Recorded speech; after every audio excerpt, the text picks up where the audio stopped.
Hello everyone, welcome back to another exciting episode on White Davy Construction and Farm. Today I want to share with you something that is happening in my worm bin that is in the garage, just one of them.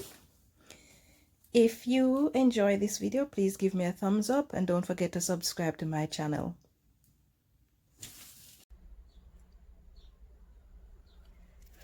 Okay, what I am looking at here is a lot of tiny white worms. 2 weeks ago, after harvesting some castings, I put the worms that were found in the bottom of the material that remained in here, and there were hundreds of tiny white worms, but I assumed that they were red wigglers hatchlings. But now I am not so certain, because if these are the same worms that I put in here 2 weeks ago, then what it would mean is that these are potworms, because they are about 1/2 inch in length and look like thread, and they're white. Now, if these are the exact worms that I put in here 2 weeks ago, then these worms should have been bigger by now, and more importantly, they should have changed their color. They should have been pink within 8 hours of birth. So I am not certain if these are new red wiggler hatchlings or if they are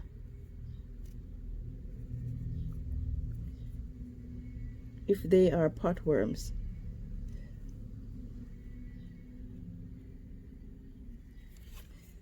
And they are clannish like the red wiggler worms are. Sorry, I'm not able to show you them in groups because I thought my camera was rolling earlier and disturbed them. So now they have gone into hiding, and a lot of them has separated from their clan. So you can't see the amount of them because I've disturbed them before. But look at that. Look at this bundle right here.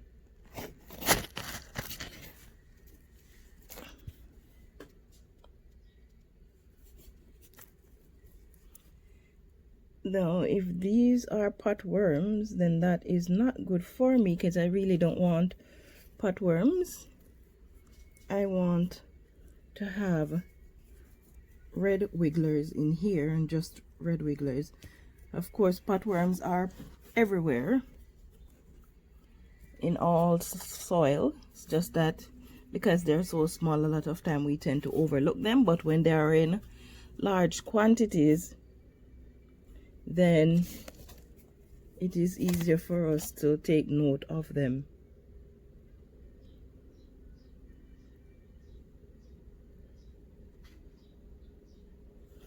And the funny thing is, based on the amount I see, if these were red wigglers, I'd be wondering where they came from, because there weren't that many eggs in here to have so many hatchlings at once, because I'm talking about hundreds of them, you know, but because I disturbed the bin, then it's not really easy to see them because they have gone into hiding. Look at this bundle right here.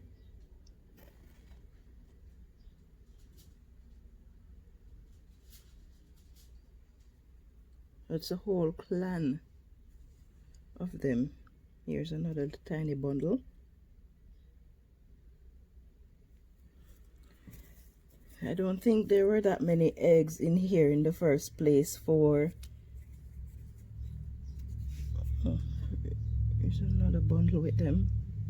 For there to be that many of them in here.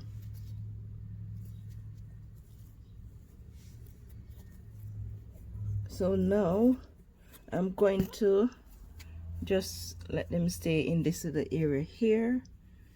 I'm gonna stop disturbing them. I'm just gonna look further down to see if I see any out here.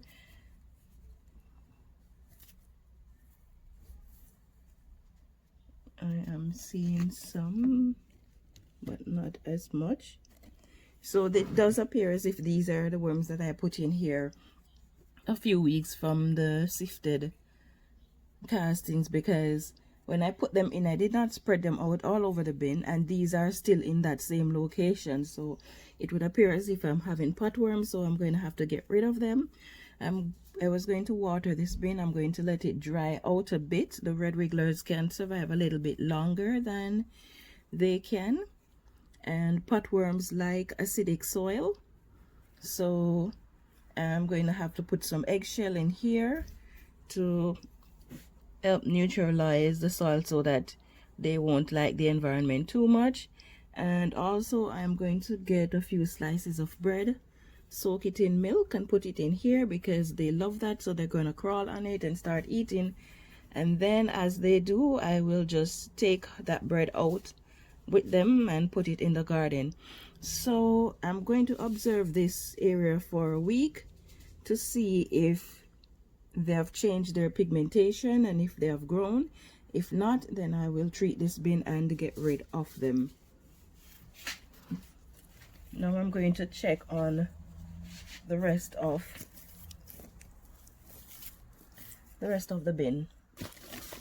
I'll just take this paper out of here.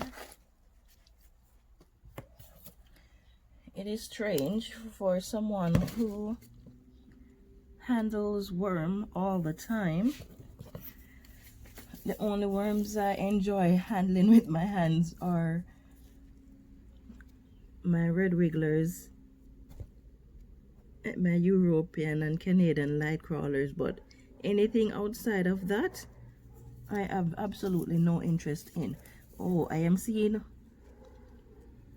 a lot of these guys over here as well.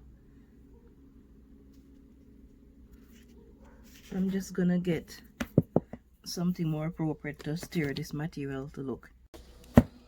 Okay, I have to pay attention to what's going on in here with these worms, because if they are potworms, they're not harmful to the bin, but of course as their population increases, you don't want their population to increase to the point where it becomes overcrowded in the bin.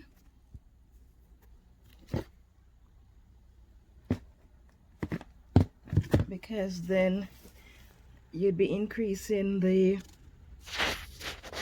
competition for the food source that is in here.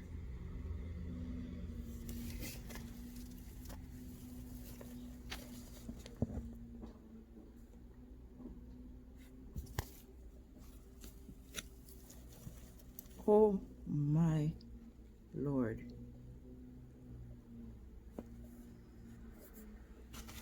I wish there was a way to see these better.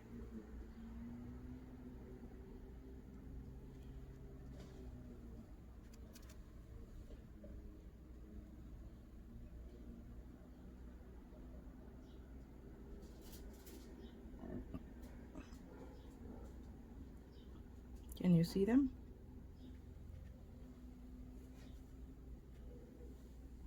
Look at that.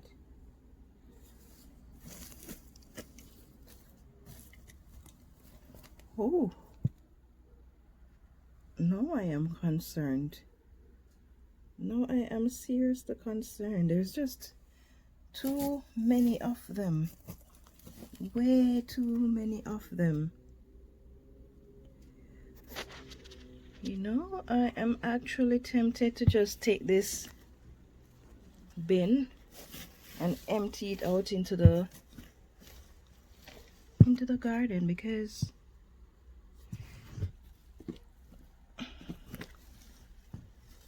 I really don't have need for this. And if I allow these to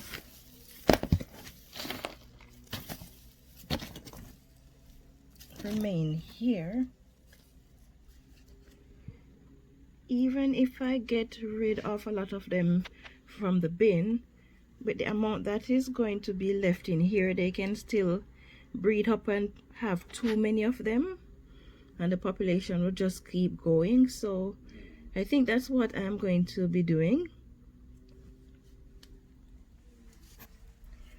because based on the amount that I am seeing, there's not enough adult worm in here to say that they're laying all those eggs and they're hatching like that. And another thing is that if these were red wiggler worm hatchlings, you should be seeing various sizes, and that is not the case. Pretty much all the hatchlings, those are the white worms that I'm seeing, all of them are on the same size. So I don't think you'd have all the eggs hatching at the same time.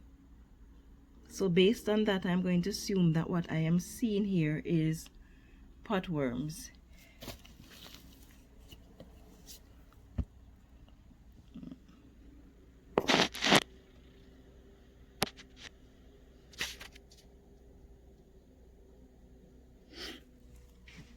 There is no slightly larger worm.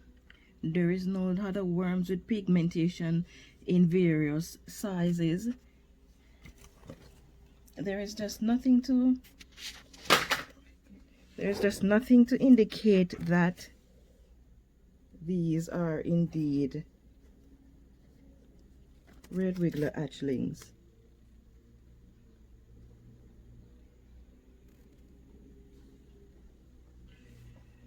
So that is what I'm going to do. I was thinking of fertilizing the garden. I was going to harvest some castings and fertilize the garden, but since as I have this and it is infested with the potworms, I am going to just pour this content out in my garden.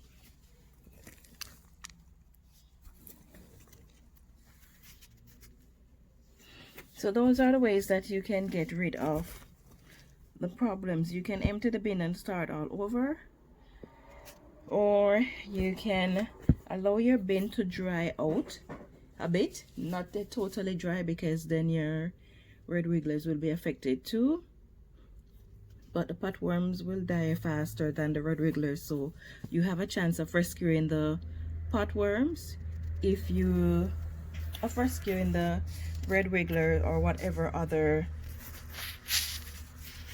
worms you're raising if you allow the bin to dry out a bit. And you can use the bread soaked in milk, and the potworms love that, so they will just crawl on top of the bread and start eating. And then you just take that bread out, and you can either destroy them if you want, or you can put them in your garden.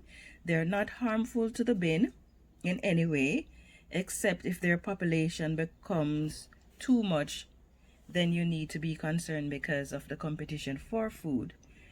Another way that you can get rid of them is that because potworms love acidic environment, it means that you are going to have to put either diatomaceous earth or lime, calcium carbonate, that type of lime, or eggshell that has been finely crushed into the worm bin, because that will help to neutralize the acid that is in there, and also get rid of them because they need that acidic environment. Okay, so my curiosity got the best of me, so I have decided that I want to know if these really are potworms, and so I've emptied the container and washed it out, and I went through and handpicked all of the red wigglers that I could find. So I have them in here. There are quite a few left in here, but I am going to allow them to move down as I have them in the sun, and they will move down along with the potworms that are there. And then I'm going to scrape off what is on the top here. I'm not going to go through it for any worms or anything. I'm just going to scrape off what's on the top, and I'm going to use this casting to fertilize my garden. What's left on the bottom, I'm going to create a special bin for that, and I'm going to feed it for a month, allow it to stay, and see whether or not those are potworm, because within a month they should change color and they should be a whole lot bigger. I have very few red wrigglers in here. There are no adults one in here, so I know based on that in a month there should not be any overly large or mature worms, red wrigglers in here. So based on what I see, then I will know if these really are potworms. Now here I have lots and lots of young red wigglers. I am just gonna go straight into creating a bin for them. In this box here that's almost full of compost that I have sifted, I have used 10 gallons of material out of here already and still have more to go. So this is what I am going to be using to restart this bin. Just compost. I'm not gonna give them any shredded paper or anything else. Look at that nice rich compost. I don't have to add eggshell because this already has all of those light color stuff, those brown stuff that you're seeing. They're actually bits and pieces of eggshell, so I won't be adding any to the bin.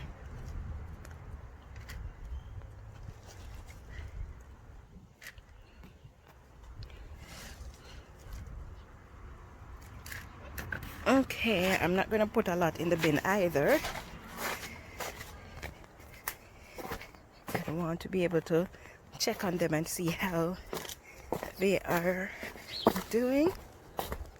And this process that I'm using to create this worm bin is the same thing I'm going to be using to create the bin that has the potential, the probably potworms. So yep, here we go. I'm just gonna turn this compost out in here. The compost is wet.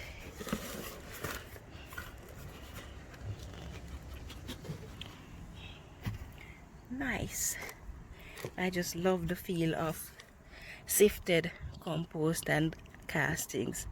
Feels so good. Okay, so these are the worms that I took out of the bin. Oh, look at that ball. And these are all tiny worms. Oh, I just love the look of that. It looks so good. I'm crazy, right? I know. My kids tell me all the time. That's okay. I like being the crazy me. Right, so let's not stray from the point. So here they are. I'm just going to put a little water in here just to help me get out the worms that are in there. I've got a few of them on my hand. They're so tiny. I have to be very gentle with them.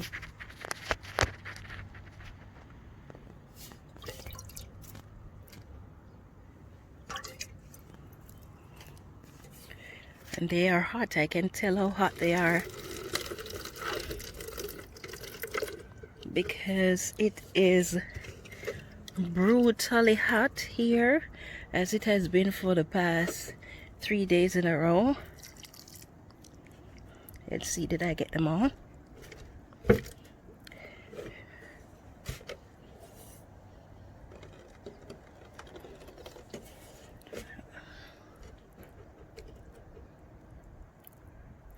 Okay, so that is it. I'm going to leave this out in the sun so that these guys will go down. You see how they're fighting? That's how hot it is. Maybe I shouldn't leave them. No, it's too hot even for me, and they're so tiny. I'll just do that. Let's spare them the burden of the heat. Okay, so I'm gonna put this back on the shelf. Now this is gonna stay out here for maybe 2 hours. It's so hot I don't want to let it stay out here much longer than that. Or what I'll do is just keep coming back and scraping off the material on top so that the worms will keep going down. Yes, I think that will work much faster so that they don't have to be out in the sun for too long. And then I can create the second worm bin, and I'm going to have to put them in one of my little experimental trays and let them stay for a month to see how they're doing. Just to give you an idea of what I'm talking about, do you see that yellow spot there? Those are all tiny worms. Let me just open this up and show you. Look at that. Look at that. There's so much. Look at that. Look there. Look at that.